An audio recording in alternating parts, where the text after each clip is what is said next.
Did you get enough sleep? In this week's Wellness Wednesday, Action News Now anchor Hayley Watts shows us why sleep deprivation can do more than put you in a cranky mood and how to get your sleep health back on track.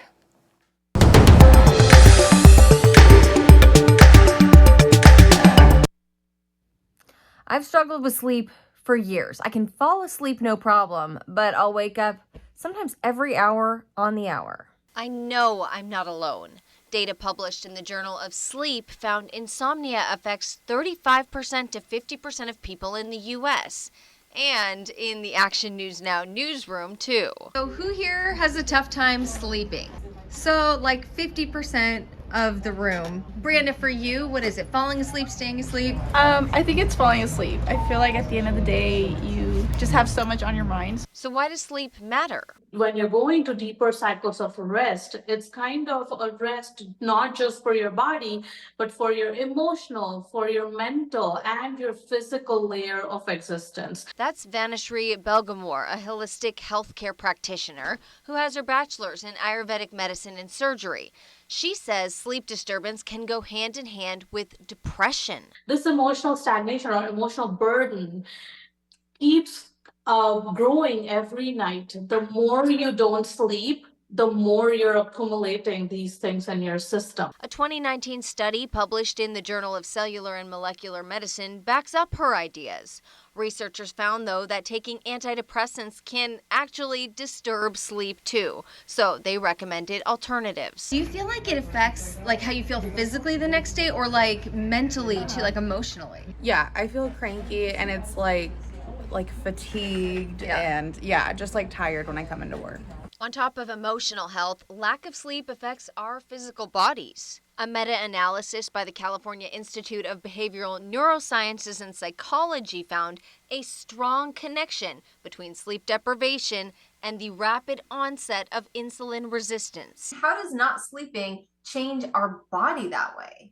Think of it as your garbage can not going out every day and you're just collecting that garbage over and over and over because you're not sleeping. But if you're asleep, that's when it's like a intuitive or a natural cycle of your body to think that, oh, it's time to cleanse now. So what can we do? I've tried pretty much all the bottled remedies and most don't really do anything at all or leave me feeling groggy. Honestly, the drowsy allergy medication, that one's so good. I also take the melatonin. There's Costco also has good sleeping aids. We are not against taking any supplements. Like I've seen so many of my patients take melatonin, magnesium ternate. They're doing valerian root tea, chamomile tea. There are so many supplements that could help. But the main thing that we need to understand is either some of these supplements are very habit forming, and then over a period of time, you would just need to keep upping the dose. Some sleep aids are better than others.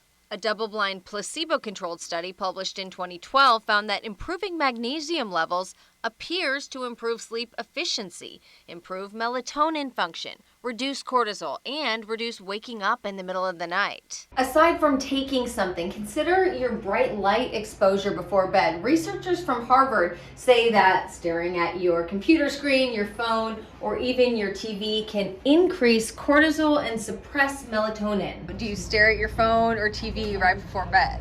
I do. I like to watch TV before I go to sleep, so sometimes if it's like a good show, I'll like get caught up in it, and that's definitely a problem.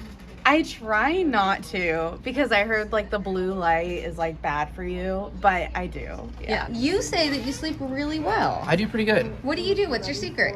Well, I always try to get at least 7 to 8 hours.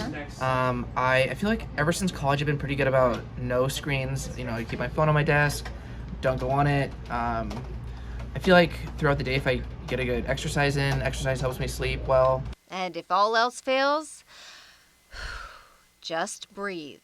Doing some cooling breath work or even calming breath work like Ujjayi or victory breathing, where you breathe through the back of your throat. Something like that would be really beneficial. Have you ever tried breathing, meditation?